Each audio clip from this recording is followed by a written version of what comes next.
We move on to the following chapter, which is dissolution of the marriage at the wife's request, definition and status. This is dealing with khula.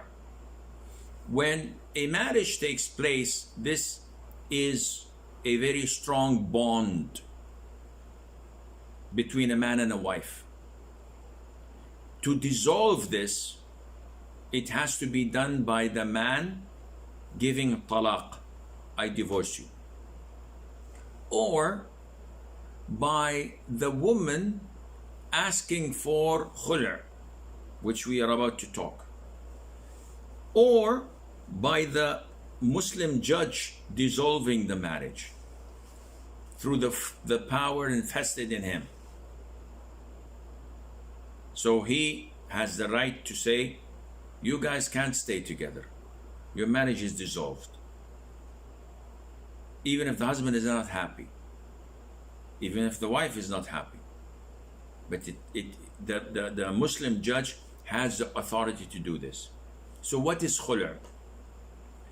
Khula' is dissolution of the marriage in specific words and in return for compensation paid by the wife to her husband. Allah says, if you have a cause to fear that they would not be able to keep within the bounds set by Allah, that is the spouses, it shall be no offense for either of them if she gives up whatever she may in order to free herself.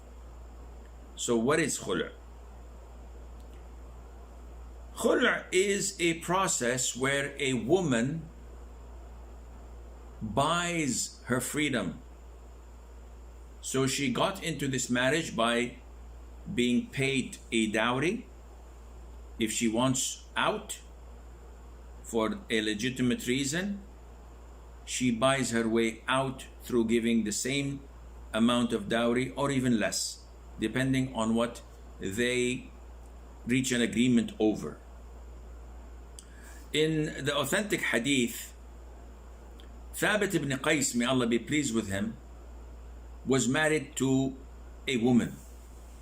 And this woman came to the Prophet ﷺ.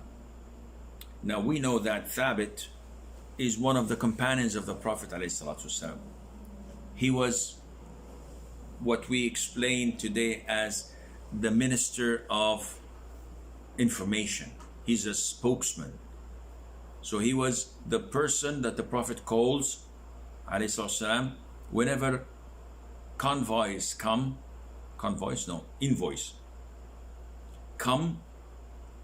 and would like to introduce themselves, so they have a spokesman of their own.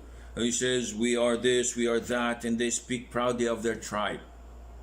Thabit ibn Qais, because of his very loud voice and articulate fashion, would be ordered by the Prophet ﷺ to respond to them.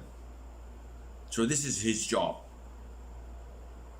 So he's a good companion of the Prophet ﷺ. His wife came to the Prophet and said, O Prophet of Allah, I do not want to stay with Thabit. I don't want to be married to him. And he doesn't want to divorce me. So the Prophet said, do you find anything wrong with him? Is he sinning? Is he watching like porn or doing something bad? So she says, I do not blame Thabit ibn Qais for any defect in his character or his religious commitment. A'udhu billah, he's a good Muslim. But I would hate to commit an act of disbelief now that I'm a Muslim. Whoa, what is that related to marriage?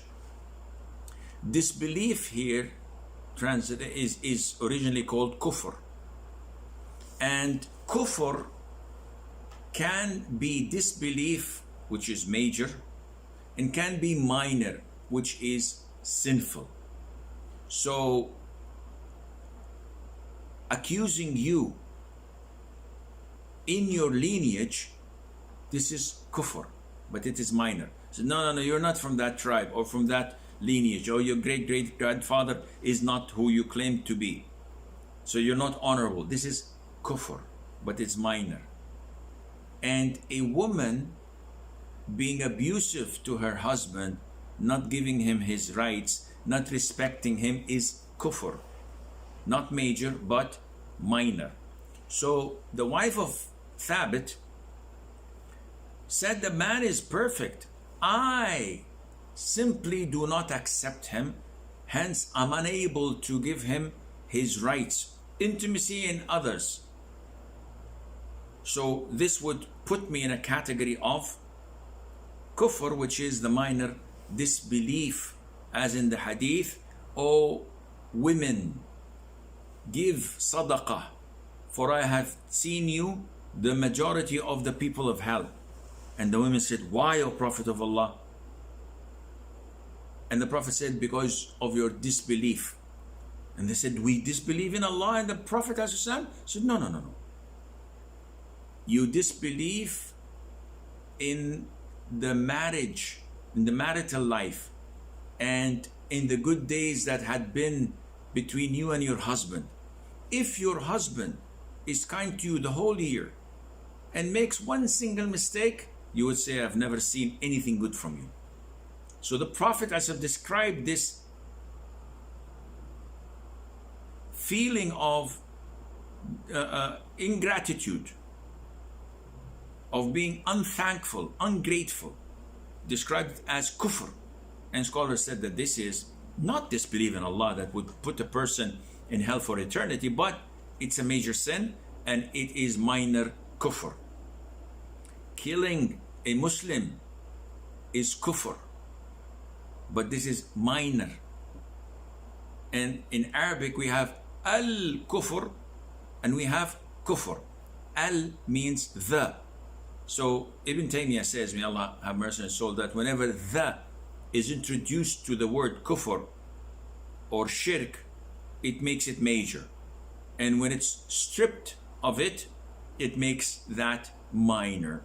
And Allah Azza wa Jal knows best. So the Prophet said to her, will you give him back his garden? Because Thabit gave her as a dowry a farm. And she said yes. So the Prophet addressed Thabit sallallahu alaihi wasallam, and he said, take your garden back and divorce her once.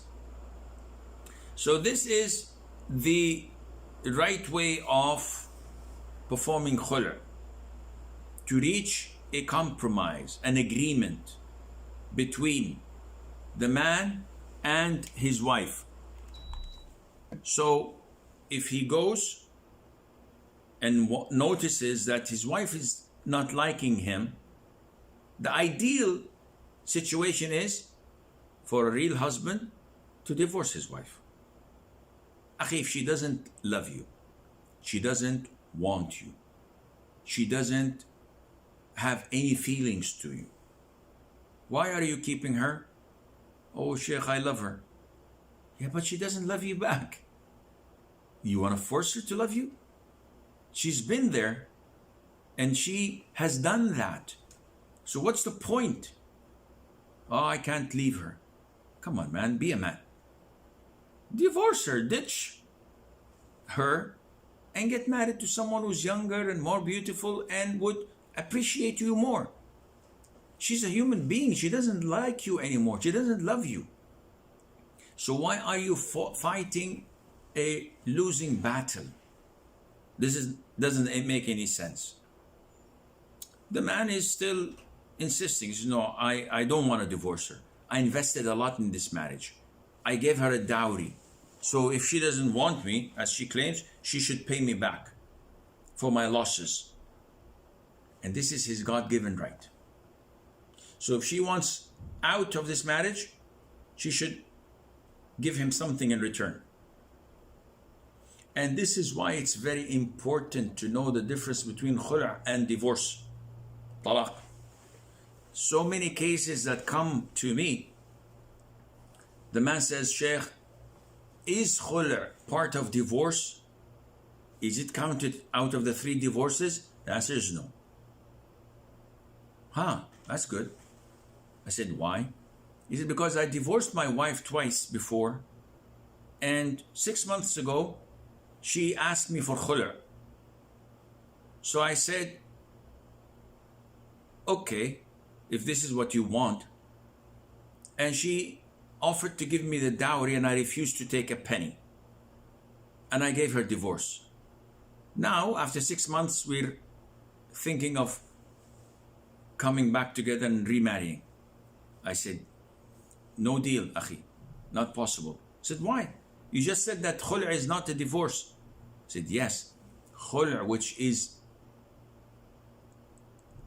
in compensation, the wife gives you money. So it has to be something for something in order to be counted as khul'. You didn't take any financial compensation, and you simply gave her a divorce. So this was the last and third divorce. Sorry, but you can't go back to her. You cannot marry her. This is important to know, that there are differences between khul' and divorce. For example, divorce number 1 and divorce number 2, the iddah period is 3 monthly cycles if she's not pregnant. While khul' is 1 monthly cycle, similar to the third divorce. If a man divorces his wife for the third time, she waits only for 1 monthly cycle, and then she can marry again. But the first and second divorces, she has to wait 3 monthly cycles. Khul' is exactly the same as the third divorce, in the sense that she's awarded khul' today. In the evening, she gets her menses. 5 days later, she's pure. The 6th day, she can get married to another man. Boom. No problem. Also, in divorce 1 and divorce 2, during the iddah period, she is considered to be his wife. And if he wants, he can revoke the marriage, reconcile with her, with or without her permission. She has no say in it. He's the one who divorced. He's the only one who has the right to revoke the marriage and get her back to the marriage institution or whatever. If she refuses, it has no value. In khul', once the khul' is awarded, a couple of weeks later, the man says, oh, I changed my mind. I revoke my khul'. Nope, no done deal. It's over. So what to do? The woman herself wants to go back in marriage with him. This is a different situation. You can propose to her guardian, and if he agrees, then we can make a marriage contract with a new mahar, with 2 Muslim male witnesses. It's the whole full nine yards. But other than that, no, you cannot revoke the khul' as you wish.